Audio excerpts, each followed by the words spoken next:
Welcome. My name is Kristine Shipman, and I am an executive leadership coach at the San Diego County Office of Education. I am also a leadership coach in general, a small business owner. I am a mom, a partner, and I am a student in higher education. Today, we are going to be talking about speaking up and standing firm and really talking about gender oppression and how it shows up in our careers and in higher education. Uh, my style, as you will get to know me very quickly, is one of personal experience and storytelling. I'll weave in data and statistics as I can, but really, this session is about one woman's personal experience with overcoming gender oppression and learning to not just speak up, but to stand firm when all of the odds are against you, when speaking of gender oppression. So I'll give you a little bit of my background. I grew up in a small town in Central California.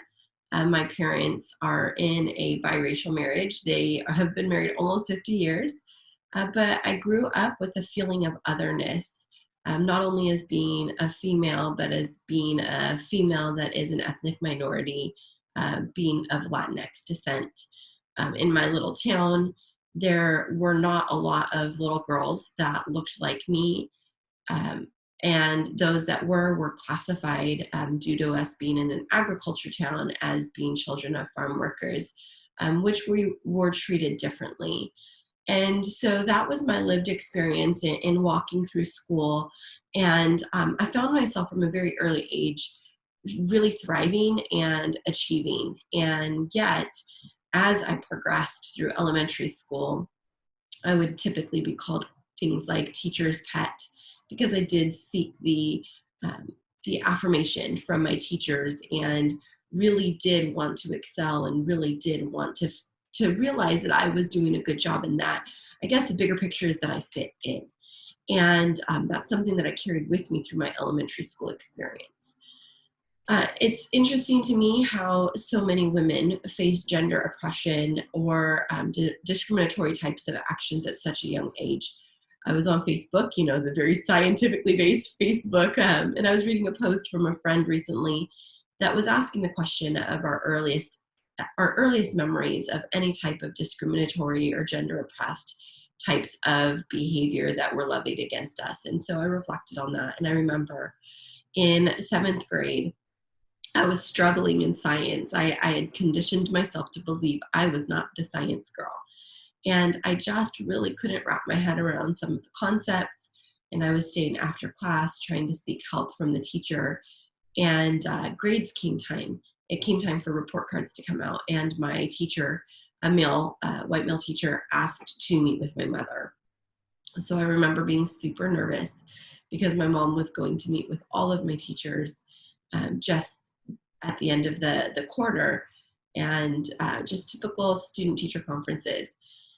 I remember sitting in this room. It was a very big classroom. It was all laboratory style, and stools, black countertops. I can still remember the smells, and I remember that this teacher directed my mom and I to sit in the stools while he stood near us. And my mother is in the medical field and from the science background.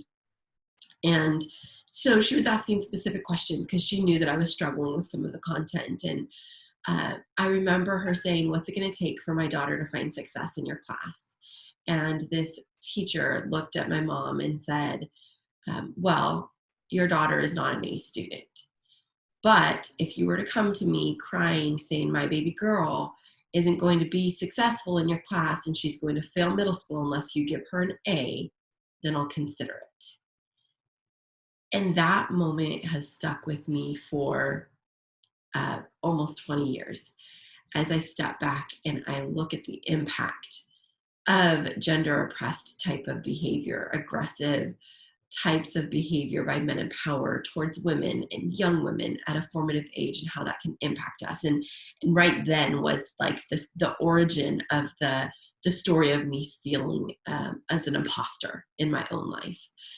And so I carried that with me. I carried that with me through high school, trying to strive through high school. And, what was very interesting to me is I was doing all of this while still achieving very high grades and high marks and getting recognized for my academics. But for some reason, I felt as a young woman of an ethnic minority background that I just didn't fit in. And different experiences from educators along the way led me to believe that.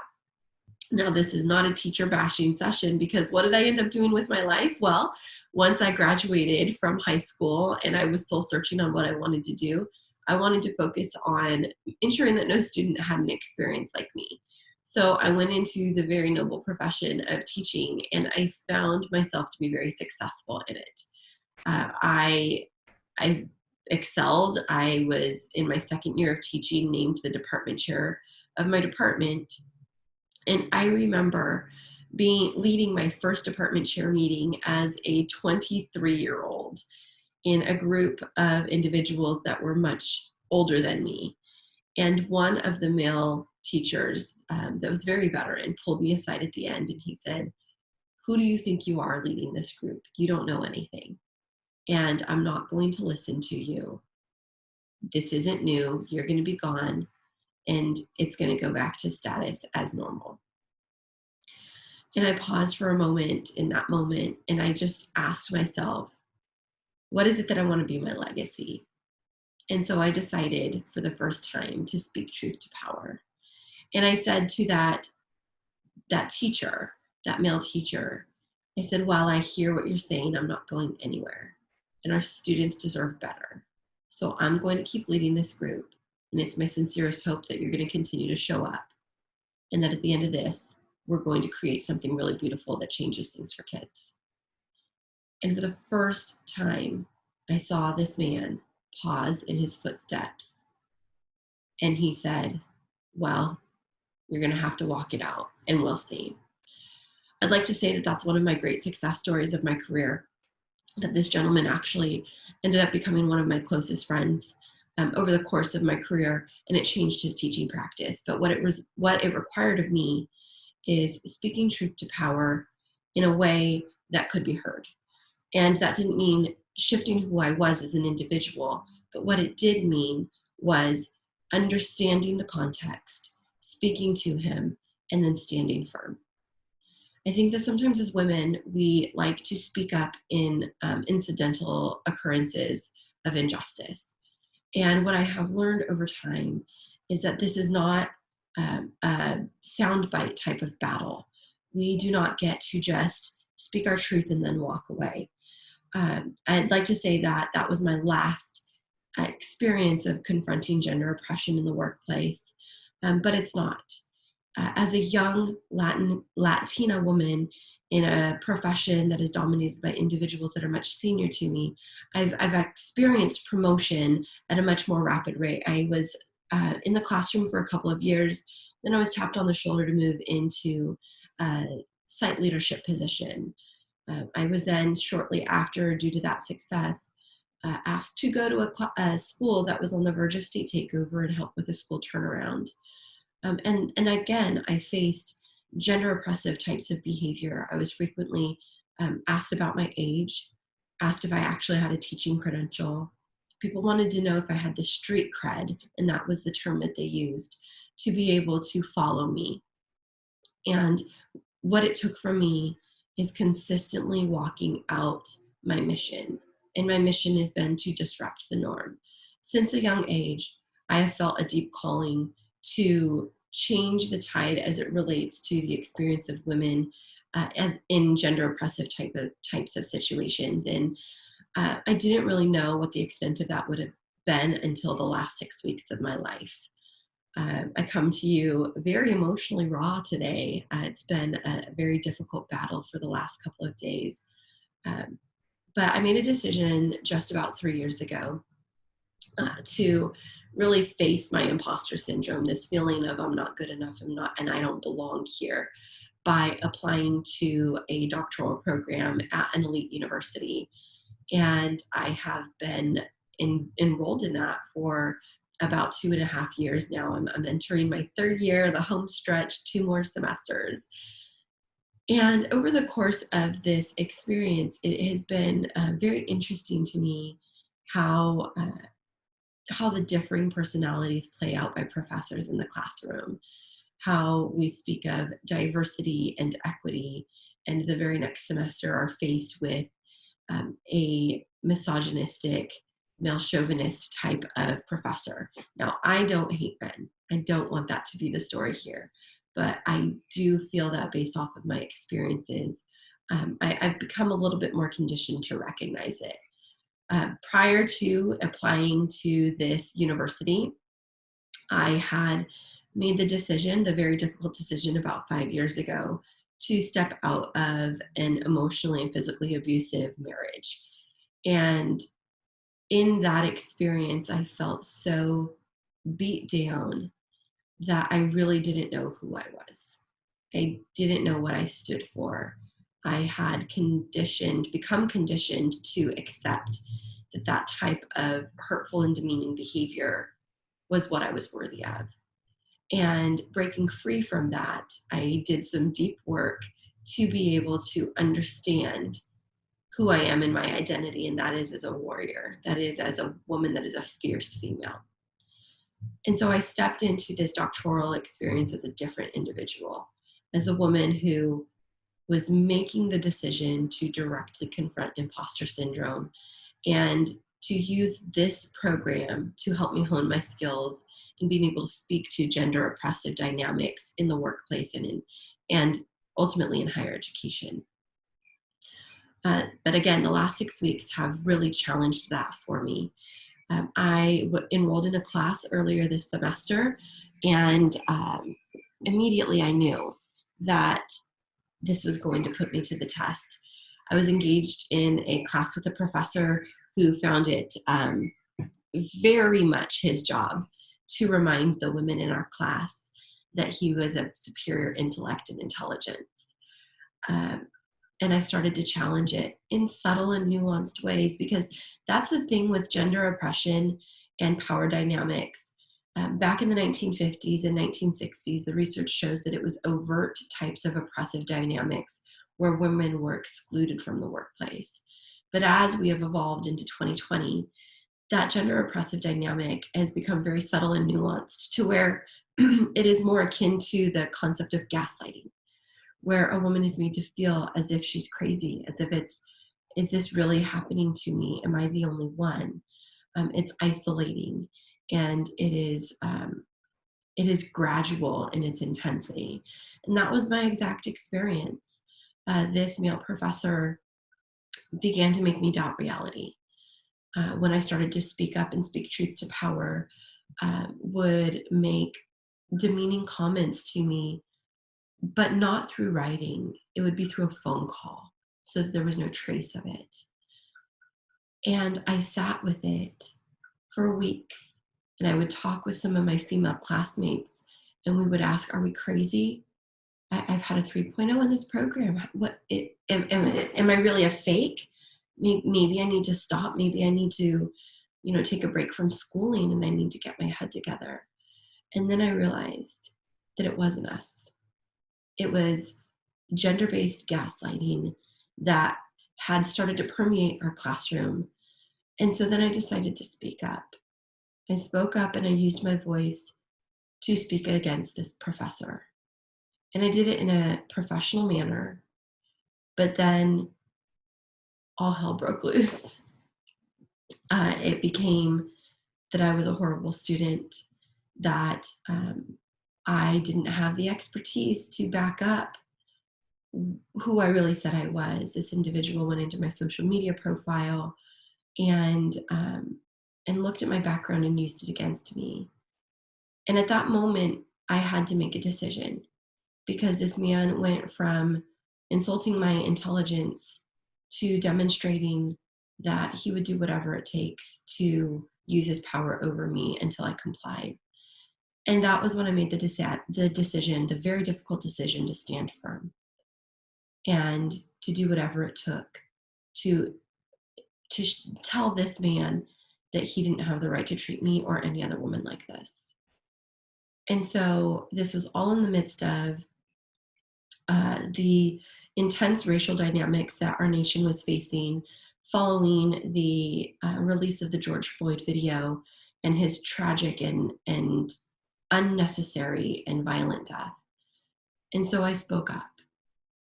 I did not know what else to do other than to use my voice and to stand firm that behavior such as this is not acceptable towards women. And I went to the president of my university and informed her, yes, her, of what was happening.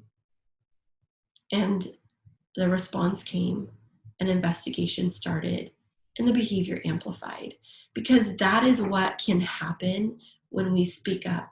So many of us as women have conditioned ourselves to believe that if we speak up, somebody is going to come in and they're going to act on our behalf. And I would love, love, love to believe that that is the truth. But what I've learned through this experience is that the squeaky wheel gets oiled. It takes speaking up not just once, but standing firm to ensure that follow through happens. Because what happened was that the traditional bureaucratic method of we're going to launch an investigation, the Office of Equity is involved, we need to interview more individuals. In the meanwhile, behind the scenes, this professor's behavior was amplifying. It was becoming erratic. It was becoming offensive. It was becoming a saboteur. He was becoming a saboteur to me, threatening my career at the university, my academic career at the university. And so I kept on, and I kept speaking up, and I kept standing firm, and I documented, and I took screenshots, and I provided them to this Office of Equity. I provided it to the president of the university. I provided it to the dean of the School of Education. I provided it to the associate deans, and I kept on it, and it was exhausting, and I felt like breaking, and I doubted my sanity. And then I asked myself, what am I going to say to these women at this Women's Equality Summit? Here I am facing one of the most devastating experiences in my professional career and in my academic career. And I'm supposed to speak on gender oppression in the workplace and in higher education. What am I going to say? How am I going to navigate this when I am not immune to it? And it struck me that none of us are immune to this, ladies. I think I had led myself to believe that I would achieve a certain level of qualification, a certain level of title, and suddenly power dynamics and gender oppression would dissipate, that people would see who I was, and they would suddenly recognize my intellect and my contributions, and that I would no longer be deemed as a threat. But that's not the case. And so I urge each of us to really anchor into that deepest, fiercest part of our personality and who we are as we navigate leadership, because it takes us as fierce women to be able to overcome gender oppression. A couple years ago, after my divorce, and after leaving that abusive situation, I wanted to get a tattoo. I know it seems so silly, but I had wanted a tattoo for a number of years, and my former husband had told me no. And he had said, I'm not okay with it. And I had accepted that. I had accepted that a man could tell me what was and wasn't okay with my body. And that was not any fault of mine, but it was the fault of being involved in an abusive pattern of a relationship. And so one of my my steps in my journey to get back up, that's what I've called it, my get back up journey, is to decide on an intentional tattoo that I would have in my life that would remind me every day of who I really am at my core. And as I left that abusive marriage, this word stood out to me on who I am. And it was the word fierce. At first, I kind of bristled at it when that came to my mind as who I am, because as women, words such as that, so words that are hard, we tend to align them with masculine types of traits of being pushy, being domineering. And then I researched the true origins of the word fierce and the true definition of it. And it says that it's to live with a heartfelt and powerful intensity. And I thought, what better mantra for my life than to say, from here on out, I want to be known as a woman who lives with heartfelt and powerful intensity. And so I did it. I did it right here. And it says, she is fierce. And it's probably backwards to you. I know that. But as I was going through this journey with this professor, as I was standing firm and speaking truth to power and surfacing injustices that were occurring to women, as I decided to not relent, a magical thing happened. Women saw my bravery. Women that were experiencing the same type of behavior from this professor spoke up. They came forward and they said, if you are being brave and courageous and putting it all on the line, I can speak up too. I didn't want to because I felt alone, but you spoke up and now I know I am not alone. And so women started to come forward. Current women that were enrolled in his classes, women that were friends of my friends that had experienced this behavior in other semesters. What ended up happening over the last 3 weeks of the investigation is a total of 12 women stepping forward and 3 men coming forward as upstanders and allies to speak to what they observed in the treatment of women. And I stand firm. And I stood firm. And last night, I received the news that the university found all of my claims to be substantiated. And they took action. And they apologized. And I got a personal phone call from the dean of the university expressing his condolences for the trauma that I'd had to endure. And at the end of the night, I broke. Because standing firm takes energy and it's exhausting. I know. And I know that there are some of you on here that are facing really unique gender oppressed dynamics in your profession. And sometimes it feels too heavy. Sometimes it is just so much easier for us to let it roll, to let it happen, and to just stay quiet. And it's not anything to feel ashamed of, because at the end of the day, we all have to do what is best for us. But I'm encouraging you, as you're attending this Women's Equality Summit, to consider how many other women are feeling exactly like you and are facing the same types of gender oppressed dynamics and power dynamics leveraged against them as you. And what could your voice do by not just speaking up, but standing firm for change? It could result in minimal incremental change. It could result in you continuing to stand alone. But what if, just what if you're speaking up against these gender oppressive dynamics in the workplace or in higher education result in other women feeling empowered to speak up?